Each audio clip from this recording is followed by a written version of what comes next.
Pagi hari ini saya pengen sharing satu topik ini Bapak. Listen to your pain. Dengarkan rasa sakitmu. Bapak Ibu Saudara kasih Tuhan, selama kurang lebih 3 tahun belakangan ini, kesehatan itu menjadi sebuah topik yang sering kita perbincangkan Bapak Ibu. Menjadi sebuah topik yang terus menjadi diskusi gitu, karena selama 3 tahun ini kita hidup berdampingan dengan virus corona, Bapak Ibu yang dikasih Tuhan. Nah, saya yakin bahwa setiap kita yang hadir di dalam doa pagi pada hari ini menginginkan kesehatan yang maksimal dan juga konsisten dalam tubuh kita. Kesehatan itu menjadi sesuatu yang dikejar oleh orang banyak, saudaraku. Karena tentu saudara paham ada sebuah istilah, sehat itu mahal, tapi sakit itu jauh lebih mahal.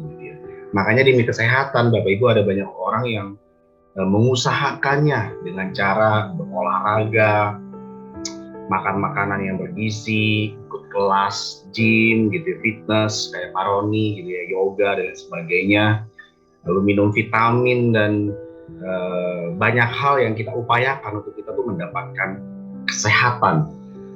Nah, sama halnya dengan kesehatan jasmani Bapak Ibu, kita juga perlu mengusahakan kesehatan rohani kita. Oleh sebab itu, gereja kita pada tahun ini mempunyai fokus, yaitu tahun kesehatan rohani, yang membantu kita, yang mendorong kita untuk kita bisa mencapai kesehatan rohani yang semakin hari semakin prima.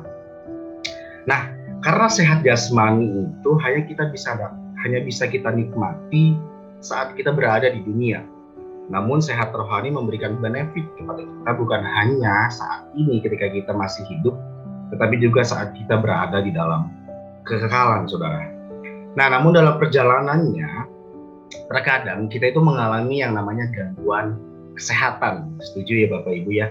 Dalam kondisi fisik kita juga kita sering mengalami yang namanya gangguan kesehatan. Nah, ternyata dalam kerohanian kita pun kita dalam perjalanannya pasti akan mengalami yang namanya gangguan kesehatan.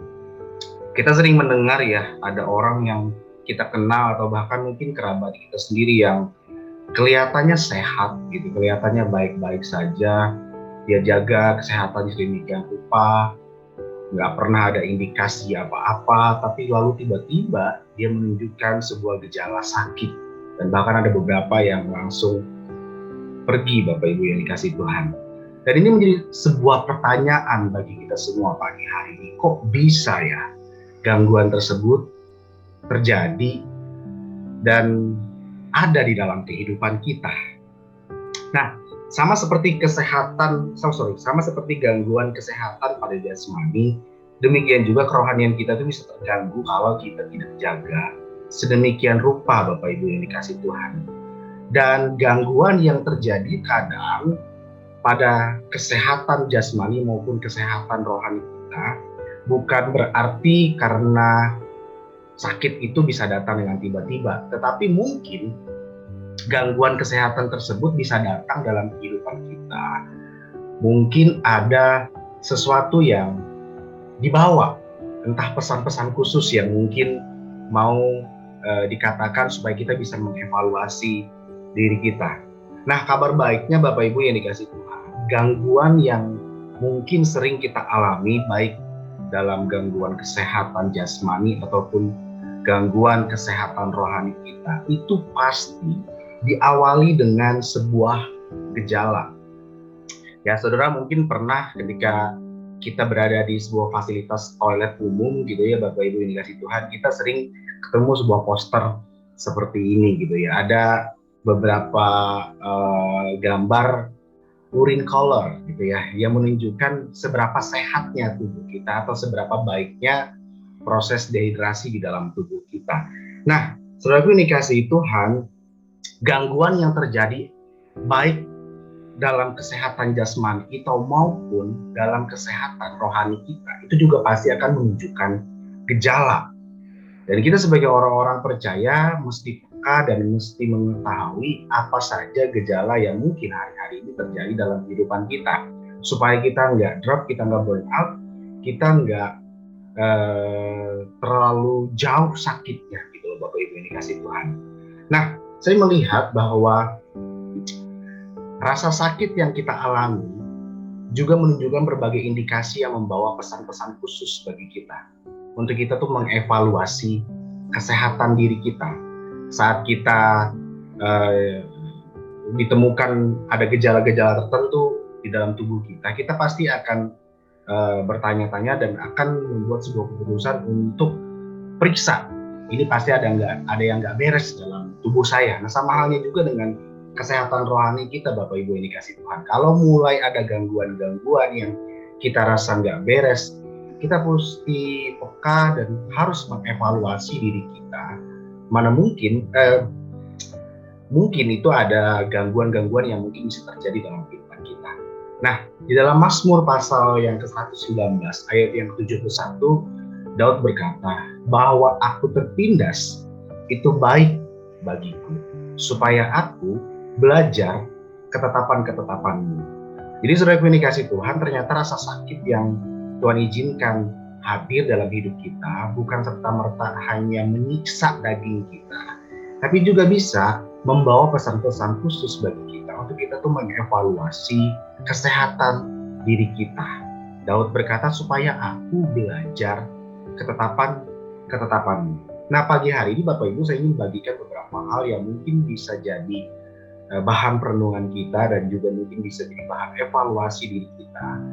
Apa yang harus kita evaluasi dari rasa sakit yang mungkin hari-hari ini kita alami, baik rasa sakit secara jasmani ataupun secara rohani. Nah, rasa sakit bisa jadi adalah sebuah indikasi kita perlu spiritual check up, Bapak Ibu yang dikasih Tuhan. Dalam dunia medis atau dalam dunia jasmani kita mengenal yang namanya medical check up. Nah, spiritual check up juga perlu beberapa rangkaian proses Bapak Ibu untuk mendiagnosa kemungkinan adanya gangguan yang lebih serius. Ya, bagi Bapak Ibu yang mungkin usianya sudah di atas 50, udah di atas 70, misalnya 65 gitu, pasti melakukan yang namanya check up rutin tiap tahun. Untuk apa? Untuk mendiagnosa kemungkinan adanya gangguan-gangguan yang serius supaya cepat ditanggapi, cepat ditanggulangi dan tidak menimbulkan efek kerusakan yang lebih serius. Nah, sama halnya dengan kehidupan kerohanian kita Bapak Ibu. Terkadang kita perlu mengadakan yang namanya spiritual check up. Nah, seorang penulis buku Spiritual Check Up bernama Donald Whitney adalah seorang penulis dan juga seorang dosen teologi. Dia menulis ada 10 pertanyaan yang mungkin bisa jadi bahan perenungan atau bisa jadi bahan evaluasi untuk kita tuh mengecek kesehatan spiritual kita. Yang pertama dia bilang, ini kita bisa bertanya dengan diri kita sendiri Bapak Ibu. Apakah kita haus akan Tuhan? Apakah kita makin dikuasai firman Tuhan? Apakah aku semakin banyak mengasihi? Apakah aku semakin peka dengan kehadiran Tuhan? Apakah aku semakin peduli dengan kebutuhan rohani dan jasmani sesama saya? Apakah aku bersuka menjadi mempelai Kristus? Apakah disiplin rohani semakin penting bagi saya? Apakah aku semakin berduka cita karena dosa-dosa atau aku malah makin bersuka cita? Apakah aku semakin cepat untuk mengampuni? Apakah aku makin merindukan sorga dan hidup bersama-sama dengan Yesus? Nah, Bapak Ibu yang dikasihi Tuhan, biar pagi hari ini menjadi bahan perenungan bagi kita. Kalau hari-hari ini kita merasa hidup kita makin berat, beban kita makin bertambah, kita kok rasanya ngelakuin ini semua serba salah, ada orang terus-terusan mungkin nyakitin hati kita mungkin berada dalam titik kita kok rasanya hambar, kekristenan kita kok nggak ada rasa apa-apa. Mungkin kita perlu berada di titik yang pertama ini. Kita perlu spiritual check up Bapak Ibu untuk menemukan kemungkinan adanya gangguan-gangguan yang lebih serius terhadap kerohanian kita. Amin Bapak Ibu yang dikasihi Tuhan. Jadi jangan cuman kita fokus kepada hal-hal yang bersifat jasmani, tapi saya percaya setiap orang yang hadir pada pagi hari ini juga bisa fokus pada hal-hal yang bersifat rohani. Nah, yang kedua Bapak Ibu yang dikasih Tuhan, rasa sakit yang kita alami itu bisa jadi adalah sebuah indikasi kita itu sudah melewati batas. Tahukah saudara bahwa gangguan pada kesehatan yang sering kita alami kerap kali bukan karena datang dengan tiba-tiba ujuk-ujuk, tetapi terkadang karena kita tuh sudah melampaui batas aman dari yang seharusnya diserap baik oleh tubuh kita maupun kapasitas hati kita. Saya kasih contoh Bapak Ibu yang dikasih Tuhan ya. Beberapa waktu yang lalu saya ikut konser youth di Bekasi. Ya, saya datang itu dengan kondisi perut agak lapar. Jadi konser sampai malam, sampai jam 9 malam, kelar sharing-sharing, kelar mungkin jam setengah 10, lapar banget. Nah, tuan rumah itu nyediain laksa Bogor. Jadi karena lapar, saya langsung hantam 2 mangkok laksa Bogor. Pulang-pulang, mah saya kambuh, asam lambung saya naik, saudara. Kenapa hal itu bisa terjadi? Karena saya sudah melewati batas seharusnya yang bisa diterima oleh tubuh saya. Saya kasih contoh yang lain lagi. Saya beberapa waktu yang lalu dulu lah, sekarang udah gak pernah, saudara. Dulu saya tuh sering banget naik kolesterol saya. Kenapa? Karena dulu saya sering banget zaman-zaman sebelum COVID gitu ya, saya tuh suka banget makan gorengan. Lagi makan gorengan kadang-kadang suka datang burung gagak ke sekretariat bawa nasi campur kenanga, Bapak Ibu. Isinya B2. Saya makan B2 terus, akhirnya saudara, saya kolesterolnya naik. Nah, saudara dikasih Tuhan, gangguan-gangguan kesehatan yang sering terjadi dalam hidup kita mungkin bukan datang dengan secara tiba-tiba, tetapi karena kita itu sudah melewati batas aman dari yang seharusnya bisa kita tampung, saudara. Dalam hidup ini terkadang kita bertemu dengan pengalaman seperti ini kalau kita sudah melewati batas. Dalam pekerjaan pun Bapak Ibu Saudara, kalau semua kita kerjain, semua kita ambil, semua kita sikat, semua kita pikirin gitu ya, yang mungkin melebihi dari limit atau kemampuan kita, lama-lama kita akan burn out Bapak Ibu. Lama-lama kita akan collapse. Itu dalam pekerjaan, Bapak Ibu mungkin lebih mengerti. Sama halnya juga dalam pelayanan Bapak Ibu yang dikasih Tuhan. Dalam hal pelayanan, kalau semua kita pikirin, semua kita ambil, semua kita kerjain, semua kita urus, lama-lama kita akan pusing sendiri dan kita akan ngalamin gangguan demi gangguan. Dan yang lebih parahnya, saudara, kalau kita sudah melewati batas, kita akan menemukan gesekan-gesekan yang tidak perlu. Dalam dunia pelayanan, gesekan itu penting. Karena itu mendewasakan kita, memproses kita. Tapi kalau gesekan tersebut lebih banyak bersifat destruktif, lebih banyak bersifat menghancurkan kita, mungkin ini menjadi sebuah warning bagi kita untuk kita tidak melewati batas dari yang seharusnya bisa kita tampung dalam kehidupan kita. Segala sesuatu yang berlebihan dan melebihi limit itu pasti akan menimbulkan banyak kerugian, saudara. Oleh sebab itu, mari kita evaluasi diri kita. Batas-batas apa yang sudah kita lewati. Dan biarlah itu menjadi sebuah warning bagi kita untuk memberi tanda supaya kita bisa mundur sejenak dan memusatkan perhatian kita kepada sesuatu yang sesuai atau worth it dengan kapasitas kita. Jangan melebihi batas. Dan yang terakhir, saudara dikasih Tuhan, rasa sakit yang kita alami bisa jadi adalah sebuah indikasi kita itu sedang bertumbuh. Amin, saudara. Saya ingin memperkenalkan saudara kepada sebuah istilah yang sangat bagus sekali. Healthy things grow. Every healthy things grow. Sesuatu yang sehat itu pasti bertumbuh. Yang setuju katakan amin, saudara. Segala sesuatu yang sehat itu pasti bertumbuh. Sadarkah saudara kalau pertumbuhan itu artinya adalah perubahan, saudara.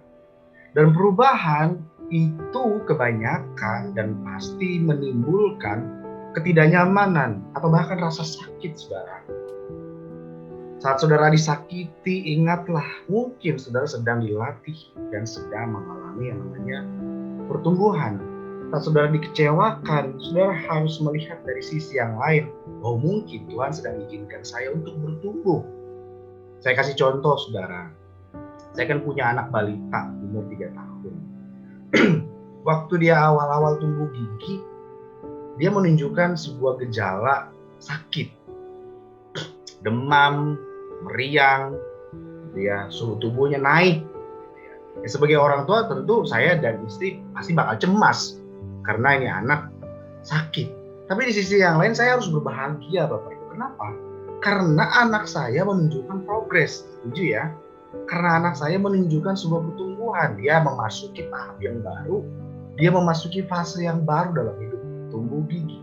Nah, sama halnya dengan kehidupan kita, Bapak Ibu, saudaraku yang dikasih Tuhan.